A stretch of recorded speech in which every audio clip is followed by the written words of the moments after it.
Okay, let's begin.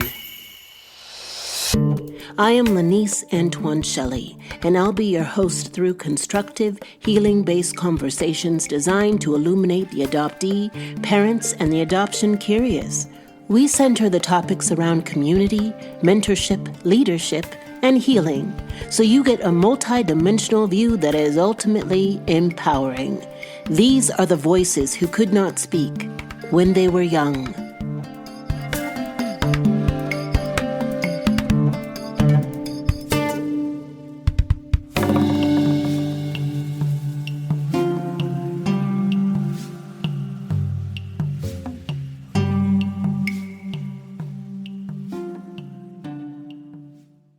Hey y'all, if you've seen me on Instagram, I'm in my summer glow phase and I am unapologetic about it. My hair is luscious. Fun fact, I didn't start properly treating and doing my own hair until I was a grown adult because like many Black adoptees, no one showed me how to do my own hair. And because I love you all so much, I'm going to share with you my hair secret. I'm always on the lookout for things you'd love and things that will enhance your well-being inside and out. We Unique Cosmetics sent me their Moisture Lock pomade and scalp and hair therapy oil from their Metamorphosis line, and it's so decadent, light, and nourishing, fam. This has become a hair routine staple. It has a soft lemongrass scent that people comment on when I walk by or when they're doing my hair because now I have boho locks. They also sent me a 15% discount link for you to try their products and hair tutorial service. And Unique Cosmetics is Black owned and operated by a mother and daughter duo dedicated to helping the adoptee community. Check out the link in the show notes. And this is for all ages, fam. So tell your friends. So come on, embark on a hair-loving journey with We Unique World. From interactive workshops to premium products, they're all about empowering you to embrace your unique hair journey. Because remember, all hair is good hair, especially when it's healthy. Hey there, fam and friendship. How are you? How's your heart?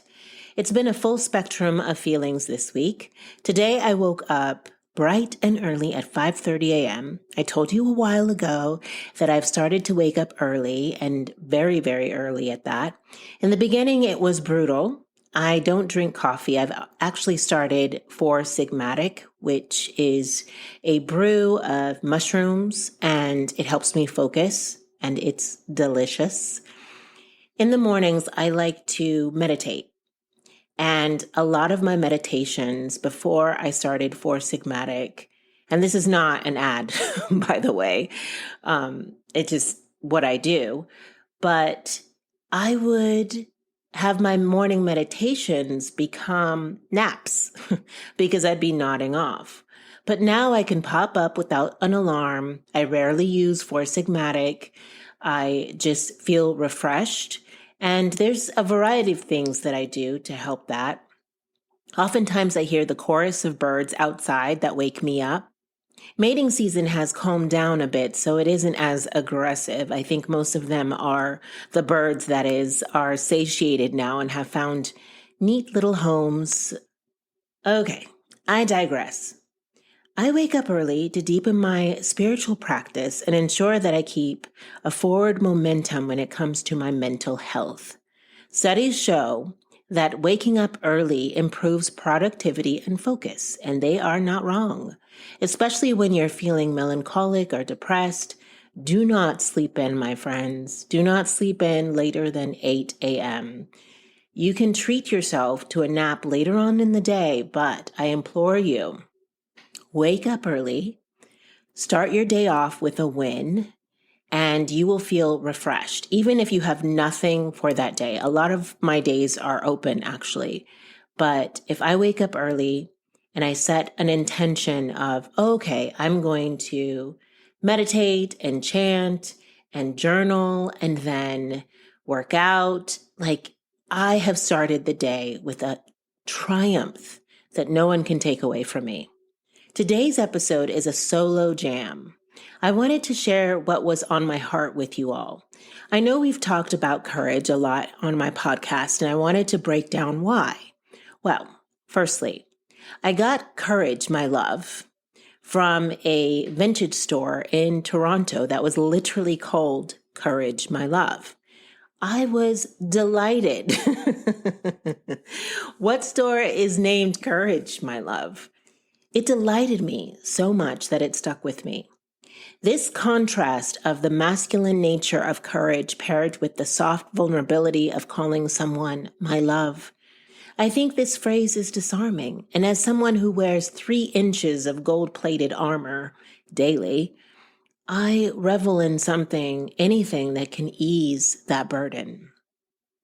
Now let's break down what courage is, because some people who've come on, rightfully so, have questioned the overuse of courage just in society and why I bring it up here and how can you apply it and what relevance does it have, so on and so forth.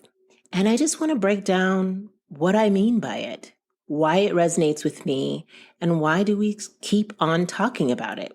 Upon a Google search, I stumbled on this definition: the ability to do something that frightens one, and strength in the face of grief.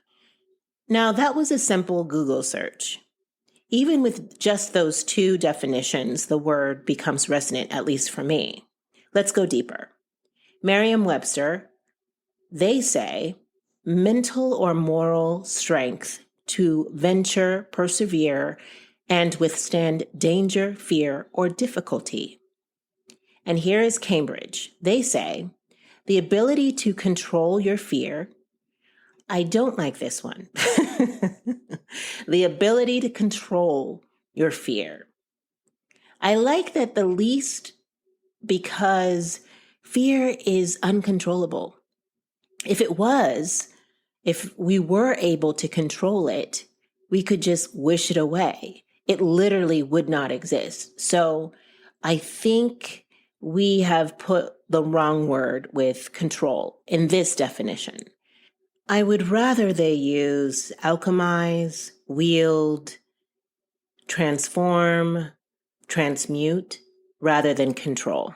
Because those words are active, right? Those are things that we can really train ourselves to do, to alchemize, to shift, to make lemonade out of a situation. Now that, to me, takes strength. And then other definitions get into the moral terrain of courage, talking about doing right and wrong, but all of that is subjective, right? Okay, let's get back into it. I also think that courage is multifarious. It is not just one thing. It's multidimensional. Now, here's what Brene Brown has to say. Courage is a heart word. The root of the word courage is cor, the Latin word for heart. In one of its earliest forms, the word courage meant to speak one's mind by telling all one's heart. Over time, this definition has changed, and today we typically associate courage with heroic and brave deeds. But in my opinion, Brene Brown's opinion, this definition fails to recognize the inner strength and level of commitment required for us to actually speak honestly and openly about who we are and about our experiences, good and bad. Speaking from our hearts is what I think of as ordinary courage. Now, Brene Brown always has me. Like, that was so eloquently put. I loved it. Brene's definition gets to the core of it for me. That is multi-layered and it's fluid, which I love because words to me are things. They are living things. Dr. Maya Angelou said that words are things. They're not just one stagnant, non-moving, inanimate object. They actually live and breathe and can change the world. Okay, so there are some cultures where single words have multiple definitions. I think English is one of those languages that we really don't get that imaginative when it comes to definitions. That's why it's fascinating to look up the Latin word or root meaning of words. It opens up a whole new universe of purpose. Why is this relevant? because we are collectively needing courage right now, where you sit, where you stand. We all need it right now, and I know you all feel it. I think those of you who listen to this podcast are deeply empathic like myself, and we are being called to a higher existence right now.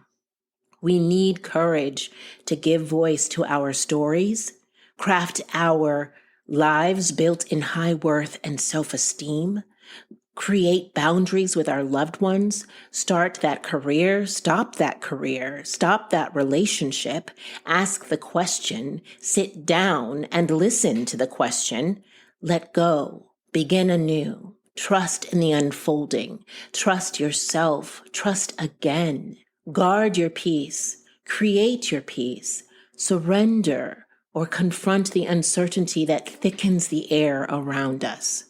Sometimes just getting out of bed and making that bed is an act of courage because it may have been difficult for you as a human right now. Yet you prevailed. You did it. I want you to count your courageous steps moving forward, each one. And with each step, thank yourself for being courageous. And thank yourself for showing up for you. One of the things I learned this year was that I had my own back, and it changed everything. I was not going to betray myself. I was not going to not show up for me. And that was a game changer. I show up for myself, and I celebrate that. For years, I did not count my triumphs. I did not celebrate anything. My birthday, holidays, I just kind of was a curmudgeon in the corner. But then I realized that there are plenty of things in life worth celebrating that are small, like the rendezvous we have with friends, the closing of a book that was so good, the end of a podcast, just all of the ways in which there are those nourishing triumphs. When I cook a meal from scratch, it is a triumph because I am not a cook. But it tastes delicious to me, and that is what counts, and my cells rejoice. And it's taking that time to say, oh my gosh, I made this. I made this for me. I'm loving on me. And this is what it looks like to love on me. So take the time to do that, beloveds. I want to share with you one of my favorite poems, Invictus, by Ernest Henley. I'm glad we took this time to slow down with one another, friendship. Know that I am rooting for you, your love, rooting for your love, your triumph, your joy, your contentment.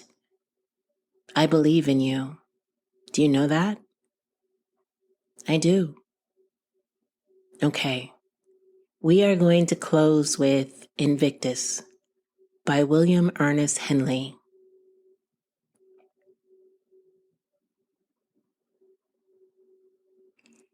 Out of the night that covers me, black as the pit from pole to pole, I thank whatever gods may be for my unconquerable soul. In the fell clutch of circumstance, I have not winced nor cried aloud. Under the bludgeoning of chance, my head is bloody, but unbowed. Beyond this place of wrath and fears looms but the horror of the shade, and yet the menace of the years finds and shall find me unafraid. It matters not how strait the gate, how charged with punishment the scroll. I am the master of my fate. I am the captain of my soul.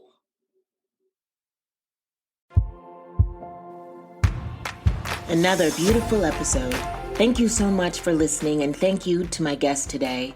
If you liked this episode, the best way to support me and this work is to write an iTunes review, a 5-star review. This helps us reach the top of searches and helps more people to find us. And if you personally want to connect, please reach out on Instagram or Facebook, And I have some great resource material on my website at laniceantoincelli.com. So go on over there too. Until next we meet, go gently and have courage, my love.